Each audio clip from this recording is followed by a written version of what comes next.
So we've talked a lot about fast escalation. We've defended fast escalation a lot, but we haven't talked much about the benefits of solid game. Michael, go ahead. You've been very patient. You've been great about just letting Okay, us so rant over here.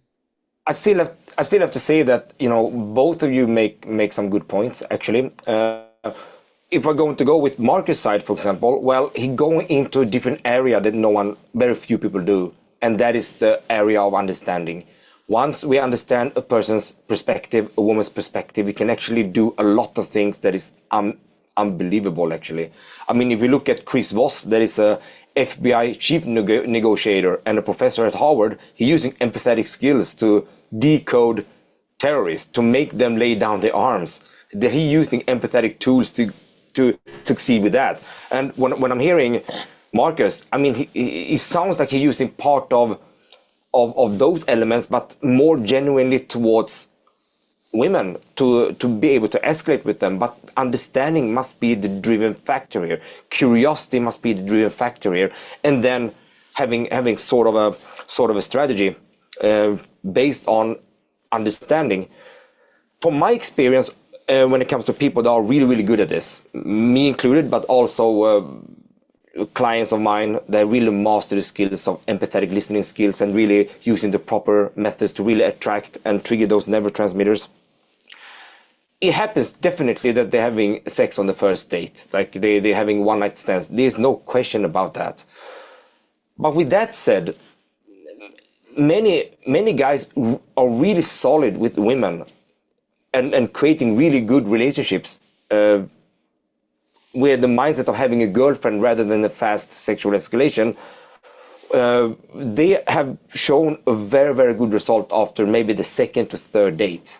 That is when things really are happening. She's all over him, and she feels like this guy is someone that is a lot, or it's something special, that she's someone that she never met before, because he's the only one who actually understands her, because he had been very empathetic. But it also has to do with we leaning towards that way. So once we have the skill set of actually understanding a person's perspective, being empathetic, then we can choose ourselves which direction we can go. But without that understanding, we're not going anywhere. It's almost like we take things out of thin air and try to make something out of it. And it's very, very hard. Just coming up with generic things or things that have worked for other people and so on, and then trying to apply that to that specific girl, most of the time doesn't work, because that specific girl have her own mind, her own preferences, her own perspectives, and specifically when it comes to the sexual arena. So finding out about what her perspective is, making sure that she understands, that we understand, and then you go on and do something about it, is something that can be incredibly powerful. But it doesn't have to be sexual. If you want to go towards other areas than just pure sexual, it's a wonderful way to go about it as well. But from my experience, coaching, close to 1,000 of men with excellent results. I've been with James Tusk, Troy Francis' team as well as a head communicator and so on. I've seen that the sweet spot for my clients and that I've been working with is actually about second to third date, maybe even the third date, when things are really going to happen. They're having sex and everything's going on. That is what I feel is like the sweet spot just in general. But within that general, of course, people are succeeding on the first date. Many people don't, but they will succeed on the third and the fourth. If just as long as you want to go and see him again, it's on, basically. So that is like something between you two, yeah? Can I speak just a little bit about the defensive solid game? Because basically I've been kind of attacking fast escalation game. Marcus has been defending fast escalation game. So here's Michael, very good points, by the way. And I think you're spot on. I think the majority of sex happens between day 2 and day 4, somewhere in that range.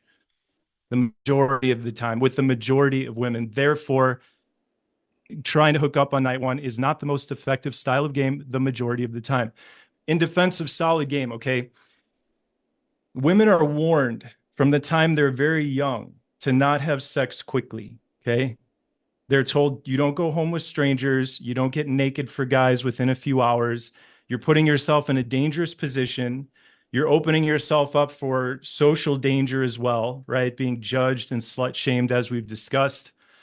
Women will often experience negative emotions from opening up too quickly. If a guy lies and pretends that he's really into her and then he pieces out and she learns that she was just had, right? There's some studies that show that women do get more attached emotionally from sex. So they learn to be a little bit guarded for that reason as well.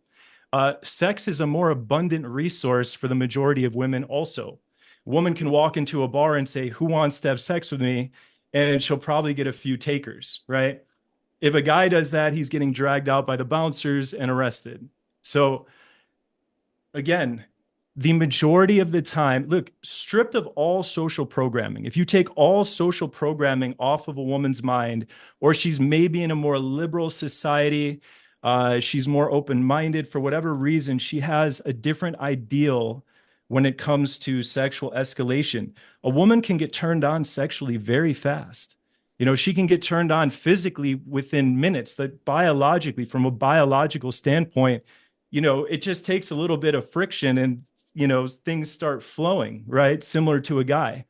But we don't live in a world without social conditioning. And the idea that we can sort of break down all of her social walls and all of her conditioning in a short period of time, especially the idea that she's not even aware that it's happening. Like some guys just running some magic spell and breaking down all her walls, and all of a sudden she's open-minded sexually. Usually, even when we're running a faster, still aware of what's going on. It's not always our game that's doing it. It's her open-mindedness. It's her willingness. So I'm not saying there's no skill involved. And, you know, I'm not saying that we can't enjoy these moments when they happen.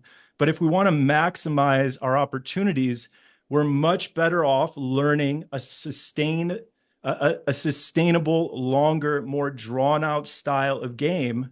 And then take it, you know, have fun when those opportunities come your way. If you're feeling into it, she's feeling into it, you can escalate fast, but it's not how guys should be gaming most of the time. It's also more dangerous. I'll say, I have more to say on solid game. I'll leave it at that for a rebuttal, and then I'll go to my other points. Okay. So I want to add to this when it comes to Marcus here. I get your point, really. I get your point. I mean, if you're going to go on with the solid game and trying to, like, in some way taking generic things or things as being not so much interpersonally, but externally, what can I say, studied factors that is supposed to make a woman attractive. I mean, then you have to go on and rambling along with a lot of things in order for her to feel like, okay, logically, somewhat emotionally, maybe this guy is right for me. But that is not what Marcus is doing. What Marcus is doing is actually making her feel more understood than ever before. That's from what I understand you. It's like, oh my God, Marcus touched me in the way that even my best friend don't know this. Even my best friend can't understand what I feel in a certain way sexually. Even my friend doesn't know how I get triggered. But this guy knows now, because he worked with this one calibratedly by asking, you know, different level of questions, basically. He's almost like he asking inviting questions, a question to invite the conversation, and then he going into a level, what we used to call level 2 questionnaires, where he wants to find out about a certain thing. If she said that, but I'm an independent woman. Now you know that she said independent. I'm going to continue with that. I want to find out exactly about that. And then the third part within the between, if I understand you, Marcus, you actually reflect back a lot. Well, when I'm thinking about sex, for example, I like this, and that. And then roll over back to her. What are you saying now? That calls dynamic and collaborative communication principles. We actually going to open up here. We're bowling back and forth. I ask her one question, I ask her a follow-up question. I relay back. So I'm telling her first by sharing that, yeah, but what actually turns me on? Oh, I don't normally say this, but you know what? What really turns me on is A, B, and C. It's just what it is. But I'm curious, when we are talking about this one now, what comes to your mind? You're dead quiet, right, Marcus? You're dead quiet. Yeah, let you her wait for express herself fully. And once you are dead quiet and she, express herself fully, you're just going to sit there, wait, and look at her. And that is what you actually create the tension of like, okay, now I'm going to go for it. So it's like,